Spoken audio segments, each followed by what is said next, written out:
people were often wanting to put me in a box. Oh, you're a clinician. Oh, no, you're a Yep. business strategist. Oh, no, you're a policy person. Oh, no, you're an operator. And I just rejected it. It's being able to translate and understand what's happening at the intersections of all of those different facets. It really goes back to my nursing training. I mean, really, if you think about the human body, it's a collection of systems. If you think about working in a hospital, it's a collection of systems. And it developed for me very early on this muscle around systems thinking.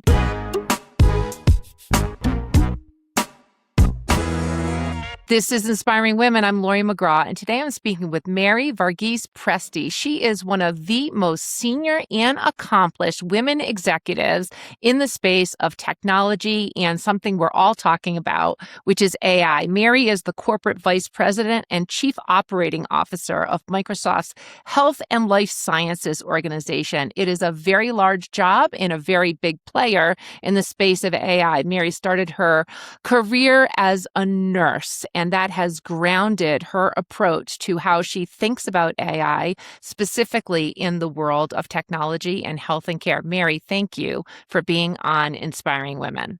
Thank you so much. It's such a privilege to be here, Lori.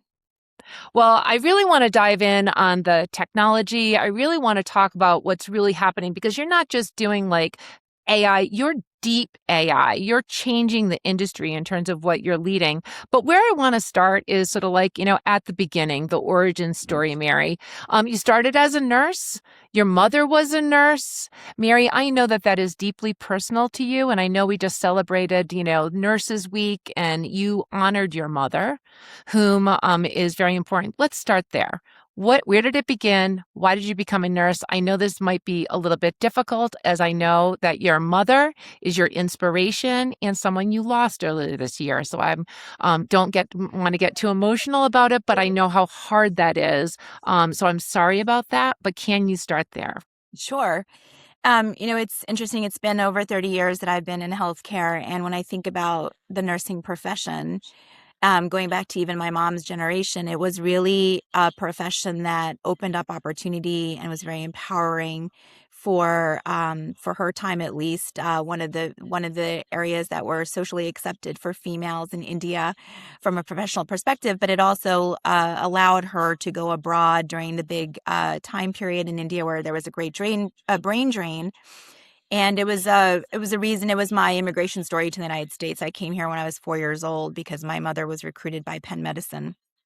Um, and I grew up in an Indian community where many of the women were nurses because that was the opportunity for them to be able to leave India and go to the more developed nations and to create a career and a life for their families. I grew up in Philadelphia, and so, growing up with Penn, where my mom was working, but also for many years, over and over, the number one nursing school in the world. And so it was really hard not to appreciate that you had this wonderful view of a profession that was also associated with elite academic development, and then on the personal front, really seeing what it did societally, what it did for female empowerment. And so I think it was just always a bit of the backdrop for me. Being an immigrant, my parents said, no liberal arts major for you. You need to pick a major where there's actually going to be a job at the end of the day. And so it served that as well. And I loved children, and I was questioning whether I would go into teaching. I was much more pulled towards science. And so I ended up choosing nursing. And it was and continues to be a really important mark and experience in my career. It never the zigs and zags that I've taken since my time at the bedside feels really non-linear, but at the time, every single step I took felt so rational for the moment. And then actually, if we were to zoom out now and as I look backwards, I see it very differently in terms of just for that time where healthcare was, where it was going. And then for me and sort of my intellectual curiosity and my training as a nurse, in nursing, they teach you to really think about the root cause. There's symptoms, but then there's the underlying disease. And so when you couple that curiosity and that training around really wanting to understand what is the actual problem, it really created in me just a personality and an attitude of really wanting to understand the why behind it.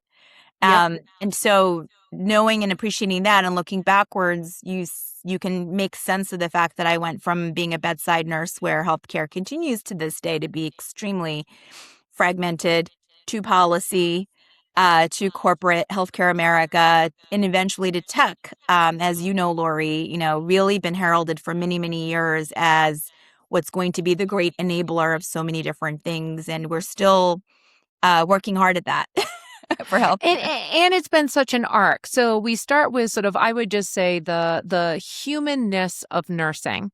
Nursing is one of the most respected professions that there is, and that has been a consistency, in a time where there is a lot of change in terms of trusted systems. Yeah. Nurses are trusted.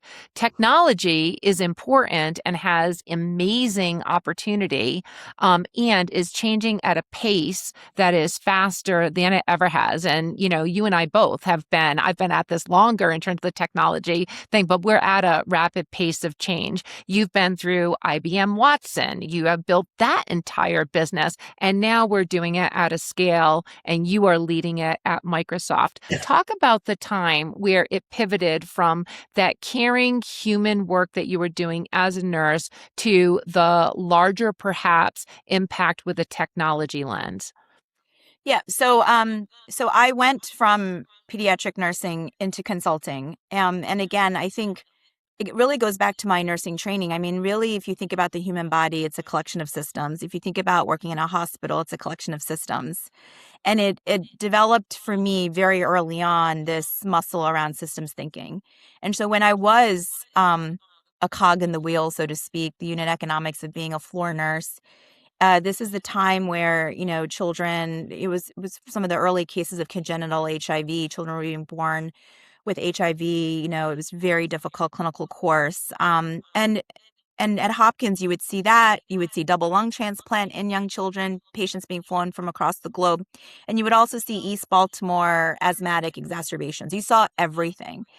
And with all the indignation and youth of being 24 on the floor, I would just rail at like, why? Why is it like this? And it really it led me to policy. Well, why is healthcare organized this way? Why is it financed this way?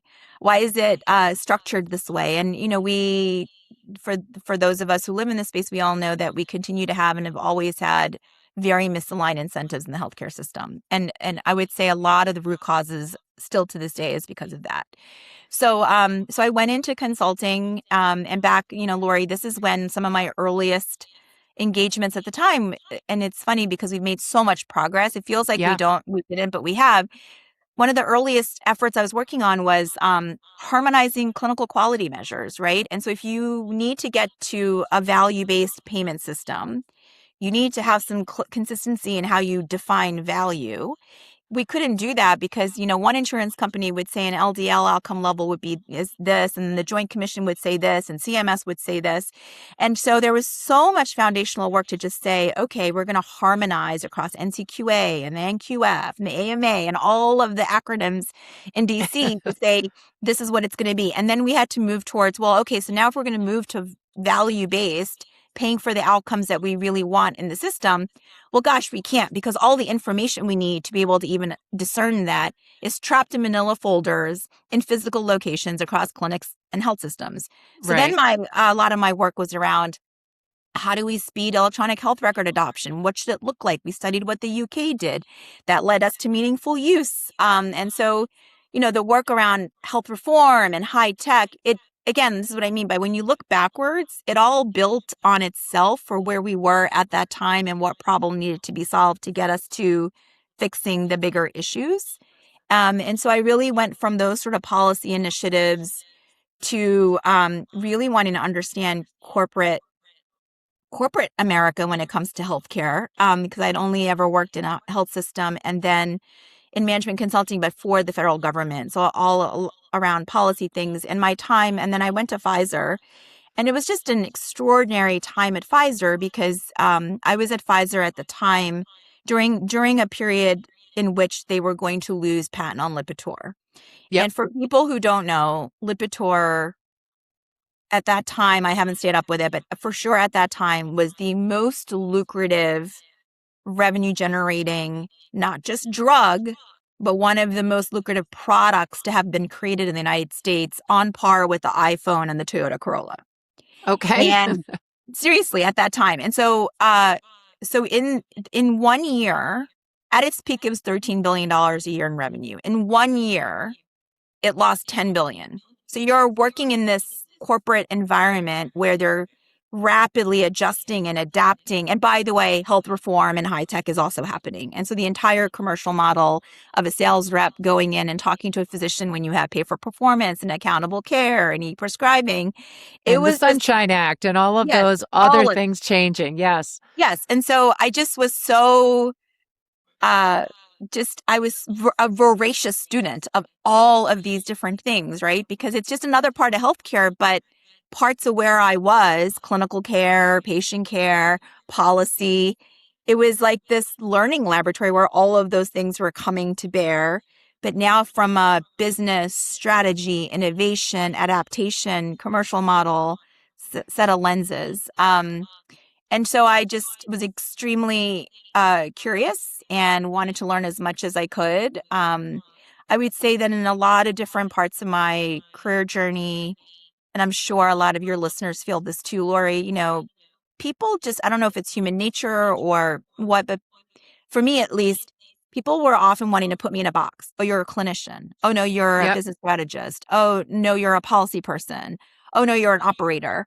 And I just rejected it like every single time because for me, again, going back to that systems thinking, it's being able to translate and understand what's happening at the intersections of all of those different facets where I found the opportunity to actually solve something or see something that hasn't been figured out yet. And so I would always reject being put in a box, but it it does tend to slow down your trajectory sometimes depending on the environment you're in because you're not I've had to kind of look at my career as a lattice as opposed to a ladder because I'm not a traditional, like you do this, then you get here, and then you get here, and you get here.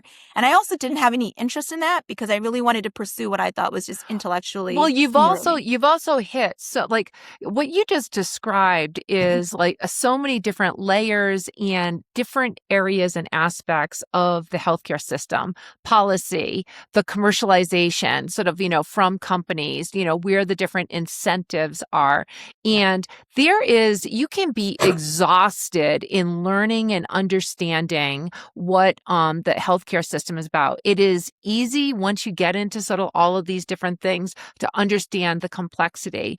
But you're at Microsoft now. You're leading in one of the most powerful organizations that is at the absolute forefront of the fastest technology revolution that ever there was. We are at a new frontier and it's changing in weeks, months, not years. So how do you it's easy to sort of see how we can get more productivity gains, but you talk a lot about removing burden, bringing humanness back to the bedside. I'm not putting words in your mouth, but how do you think about this at scale with the work that you're leading right now? Um, so I'm so thrilled to be where I am at this moment. I feel so lucky because it really does bring a lot of these different things we were talking again all together in a really amazing opportunity and a time where you just said, right? It's happening so fast. And this really is one of the few sort of generational shifts in technology that's going to, have massive impact across all industries, all ways of life. And I get to focus on what that looks like specifically in healthcare. Yep. Um, and so I think that there's a lot to be figured out. It's never boring here, but it, it really is about, we had the digitization of healthcare as sort of these different horizons. So we had, the adoption of electronic health records. I would say that was it's hard to find somebody who says I love my EHR. Even And today, even today. even today, and we tolerate an experience with health IT that we do not tolerate in any other aspect of our life, right? Right. As consumers, in terms of what it feels like to engage with Uber or Venmo or online banking or whatever it is. And then you look at these very expensive digital filing cabinets that we have to be in all the time. And so I think that what's really exciting about where we are today is with this big unlock around generative AI and really thinking through everything that's been kind of rapidly being evolved around co-pilots and agentic workflows is with the electronic health record. It's something that came between a clinician and a patient. And it Yep. wasn't by design, but it was No. our first chapter. And so we've all been in experiences where we're seeing a physician, but there's a keyboard between us, or sometimes they're sitting and you're looking and they're asking you questions, but they have to file stuff that you're saying or look through your chart, and you're talking to their back. So the really wonderful opportunity with AI for the AI that we have today is we are able to achieve what we had always set out to do, which is the technology is actually an enabler. The technology fades into the background. It's ambient. It's intuitive. It's proactive. And so that's what's really exciting, because I think folks in healthcare have put up with technology, and actually big chunks of their day went from looking and working with patients to caring for the technology or having to input things. And, there are many nurses I talk to that say they feel like data entry analysts. Yep. And that's heartbreaking if you think about it.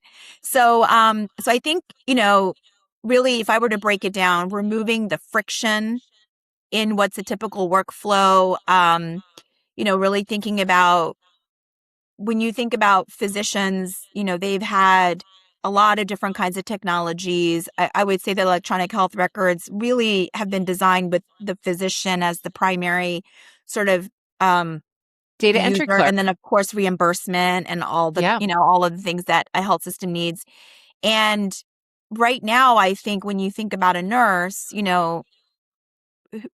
when there's so many different things in a nurse's shift, they have the most interrupted day in any kind of role, right? Like if they leave from one room to go into a nurse's station, there's probably 5 different interruptions that happen to them, breaking their flow. And so to be able to delegate to an agent what I call the floor. So the floor of the things that a nurse doesn't have to do, or a physician doesn't have to do, right? The rote, the redundant, the predictable, and actually having agents that you can delegate to. Like, that's a huge capacity win. Can you, Mary, just like paint a picture of, with both what exists today as where you're leading the future?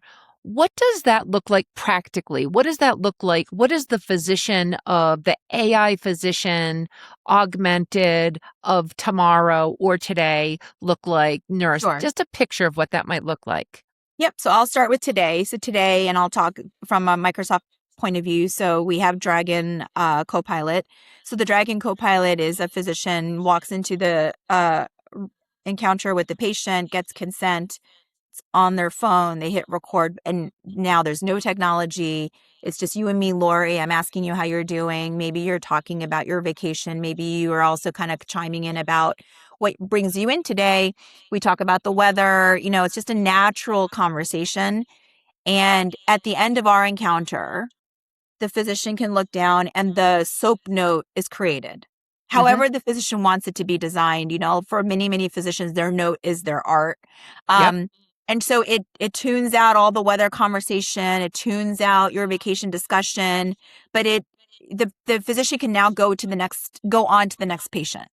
Mm-hmm. Without that, and I'm sure you've heard about this, but we call it a pajama time, but physicians were like really backed up and spending a lot of time closing those charts. And there's the experience in and of itself that we talked about in terms of the having to have the technology between the patient and the physician. So that's today. We have hundreds of thousands of physicians that are on that Copilot today. On the nursing side, it's very different on the bedside nursing because it's flow sheets. And so we have Dragon Copilot for nurses. And what's happening there is without this, when I was on the floors, the nursing sort of workflow it's extremely multi-layered, and it's a lot of silent observation. So I might go into a patient's room and I might say, "Oh, Lori, looks like you didn't," I might not even say it, but I'm thinking in my mind, well, you only ate half of your breakfast and your IV site looks a little bit red. I need to flush that. Doesn't look like you've been out of bed yet at all. I'm looking at how much urine is in your Foley catheter. And then maybe I say to you, "Hey, on a scale of 1 to 10, what's your pain today?" Right? And you'll probably ask me some other questions, and I'm in there for a while, because at the end of the day, nursing is a relationship role. Yep. And that relationship is super important. So maybe I'm, allaying some of your anxiety, or maybe you have a caregiver or a loved one at the bedside who's really confused and wants to know a lot of things. And that's my 15 minutes of what I've just spent in the room. But now I have to go back out. I have to remember all of these things. What was the temperature again? What was the respirations? What was the pulse ox? And I'm writing it in all these different flow sheets, but they're very discrete values in very distinct fields. So again, the technology needs to be built differently because nurses document differently. And so that's what we built for Dragon Copilot for Nurses. Is the nurses come in, they do have to speak some of these things out loud. Many nursing leaders would say that's what we want because it's shared decision making. It's much more patient engagement. The patient's lying in the bed and actually knows what's going on.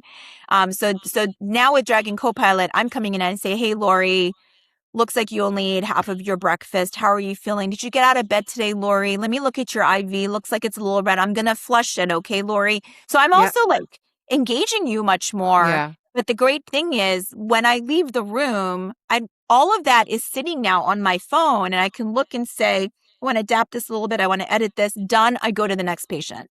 And let me just break apart for you, just because I can speak more genuinely because I was a nurse.